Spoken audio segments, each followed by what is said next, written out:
Hello, welcome to Making the Most of Canva, how to use the Smart Mockup feature with your book cover. I'm Vanessa Kier.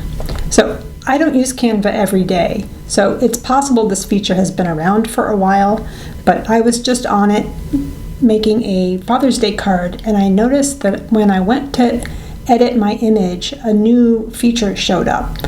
And this is a cool feature that lets you put your book cover into various mock-up templates. Those of you who are familiar with BookBrush, this is something similar to what they offer.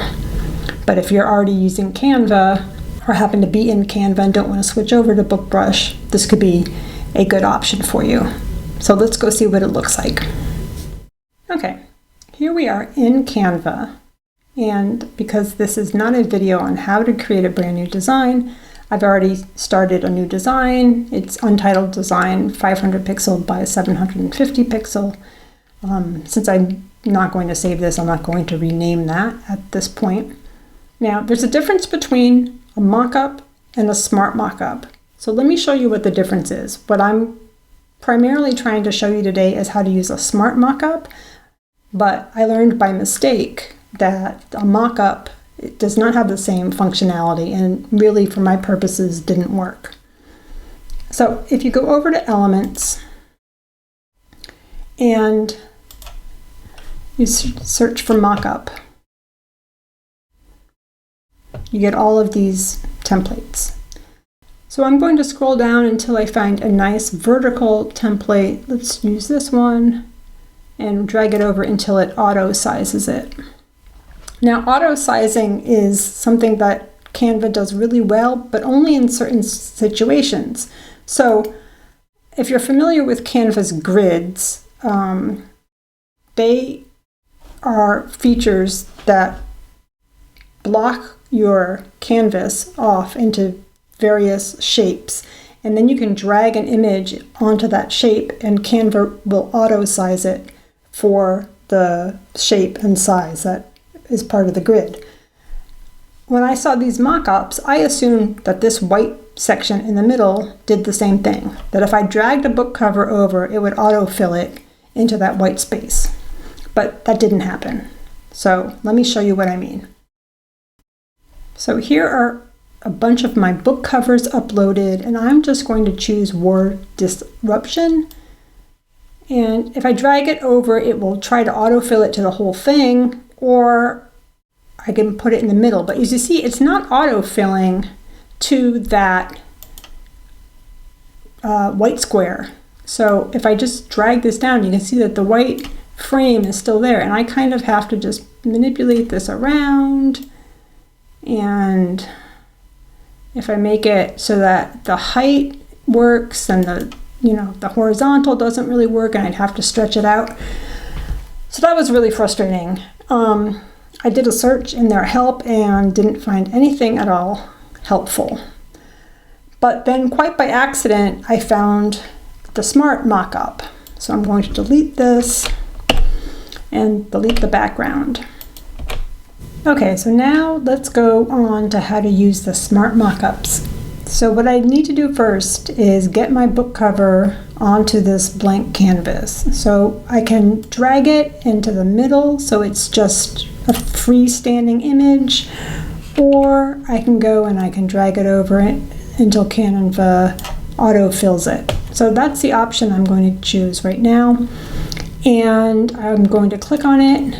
And what I really need to do is I need to see this editing menu bar up here, which I'm not seeing. So I'm going to click on this image again, and now it's showing me my menu bar. So I want to go over and look at the effects. I want Smart Mockups. And you can see the popular ones are up top, and then there's a bunch more down below. So these are really pretty cool. I'm just going to choose this one here with the book. All you do is you click on it. And as you can see, it's already resized it.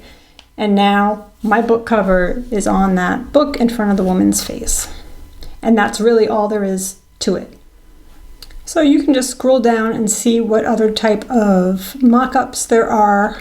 Not every mock-up is going to work with the dimensions of your book cover.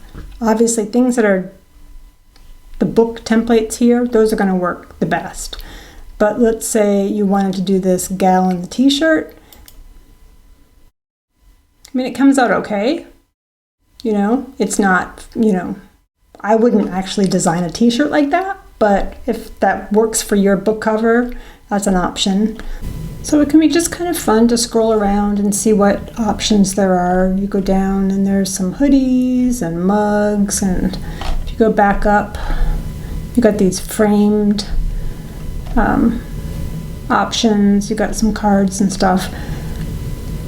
It's a little bit more generic than what you might see over at BookBrush, which is definitely more book marketing centered. But if you're not a fan of BookBrush, or again, if you're already working on a project here in Canva, this is another option. So there are just a couple more things I want to talk about. First, maybe you don't like this white space underneath.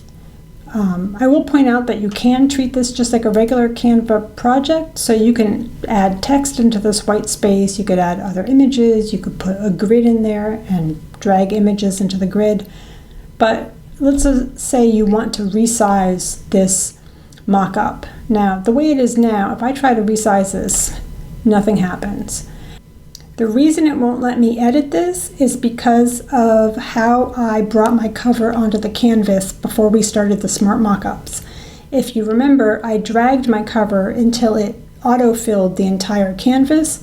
That means that it considered my image to be a background, and a background is not resizable.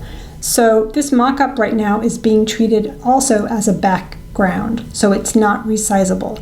If I had just put the cover in the middle of the canvas, then this would also be just in the middle as a freestanding image. However, I can switch this so it is a freestanding image. So what I'm going to do is go down here to this white space and just right click, and then go down to the bottom and do detach image from background. And now it's a freestanding image, and I can move it around, can resize it, do whatever I want with it. So that was the first point. Second point is you can now treat this as a regular image. So you have all these options. You can flip it, you can adjust it, you know, hue, saturation, that kind of stuff. You can do filters, so you want to like make it more, you know, pink.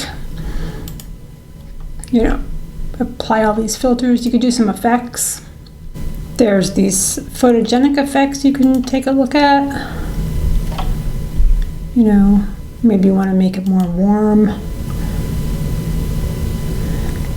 So you can play around with those. And then, as usual, you can do things like rotate it if you want. So that's it.